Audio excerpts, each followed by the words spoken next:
Kanak-kanak yang melakukan Qiyamul Lail. Syekh Ibni Zafar Al-Makki berkata, saya mendengar bahawa Abu Yazid Taifur bin Isa Al-Bustami radhiyallahu anhu ketika dia menghafal ayat berikut, wahai orang yang berselimut, Muhammad, bangunlah untuk solat pada malam hari kecuali sebahagian kecil. Surah Al-Muzammil 1 hingga 2. Dia berkata kepada ayahnya, wahai ayahku, siapakah orang yang dimaksud Allah Subhanahu wa Ta'ala dalam ayat ini? Ayahnya menjawab, wahai anakku, yang dimaksud ialah Nabi Muhammad sallallahu alaihi wasallam. Dia bertanya lagi, wahai ayahku, mengapa engkau tidak melakukan sebagaimana yang dilakukan oleh Rasulullah sallallahu alaihi wasallam? Ayahnya menjawab, wahai anakku, sesungguhnya Qiyamul Lail terkhusus bagi Nabi sallallahu alaihi wasallam dan diwajibkan baginya, tidak bagi umatnya. Lalu dia tidak terdiam ketika dia telah menghafal ayat berikut, sesungguhnya Tuhanmu mengetahui bahawa kamu berdiri sembahyang kurang dari 2/3 malam, atau setengah malam, atau sepertiga malam, dan serta segolongan dari orang-orang yang bersama kamu. Surah Al-Muzammil 20.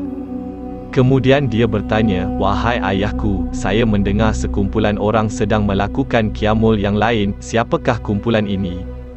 Ayahnya menjawab, wahai anakku, mereka adalah sahabat, semoga keredaan Allah Subhanahu wa Ta'ala sentiasa tercurah kepada mereka semua. Dia bertanya lagi, wahai ayahku, apakah sisi baik meninggalkan sesuatu yang dilakukan oleh Rasulullah sallallahu alaihi wasallam dan para sahabat? Bapanya menjawab, engkau benar anakku. Maka setelah itu ayahnya melakukan Qiyamul Lail dan berdoa. Pada suatu malam Abu Yazid bangun dan mendapati ayahnya sedang solat. Lalu dia berkata, wahai ayahku, ajar saya bagaimana saya boleh menyucikan diri saya dan berdoa bersama anda. Kemudian ayahnya berkata, wahai anakku, pergi tidur kerana anda masih kanak-kanak.